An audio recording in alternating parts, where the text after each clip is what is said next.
मूल्य, प्रशंसा और ह्रास। अपने जूतों की कल्पना कीजिए। वे आपकी संपत्ति हैं। आपने उन्हें 1000 रुपये में नया खरीदा और फिर 3 साल तक पहना।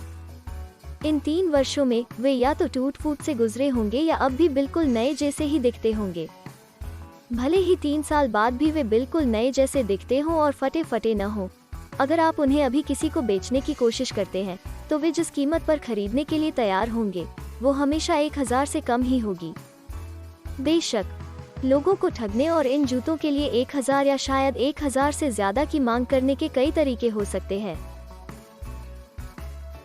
लेकिन हम यहाँ जिस बात को प्रस्तुत करने का प्रयास कर रहे हैं वो यह है कि यदि आप इसकी वर्तमान बाजारू मूल्य की परिभाषा के अनुसार जाते हैं तो खरीदी गई वस्तु का बाजारू मूल्य समय के साथ कम हो जाता है यदि वह एक पुनः पूर्ति योग्य वस्तु है।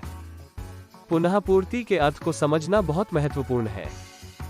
कल्पना कीजिए कि आपके पास जमीन का एक टुकड़ा है। जमीन भी एक संपत्ति है। आपने उस जमीन पर एक घर बनाया है और वहां 10 साल से रह रहे हैं। अब आप उस जमीन और घर को बेचना चाहते हैं। आप कह सकते हैं कि आपने इस जमीन और घर का 10 साल तक इस्तेमाल किया है। लेकिन जब आप इन 10 वर्षों के बाद इनको बेचने की कोशिश करते हैं तो उनका मूल्य उस मूल्य से अधिक होता है जिस पर आपने ये जमीन खरीदी थी और घर बनाया था।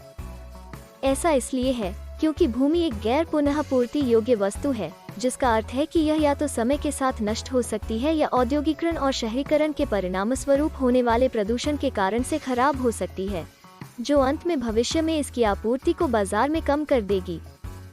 इसलिए समय के साथ इसका मूल्य बढ़ता है। हालांकि जूतों के मामले में किसी भी समय कहीं भी अधिक जूतों का उत्पादन किया जा सकता है, पर किसी भूमि के भाग को पुनः उत्पन्न नहीं किया जा सकता।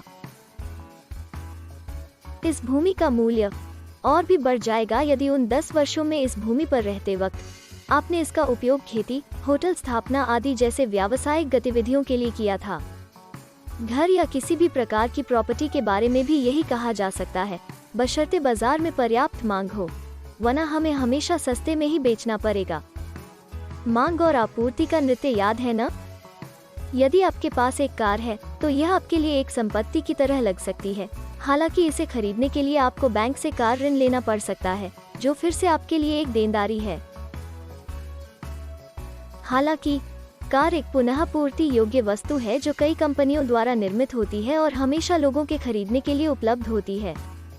इसलिए उपयोग के बाद या दौरान समय के साथ बाजार में इसका मूल्य कम हो जाता रहता है। किसी वस्तु के समय के साथ बाजारू मूल्य में उतार को मूल्य वृद्धि और बाजारू मूल्य में छराव को मूल्यह्रास कहा जाता है।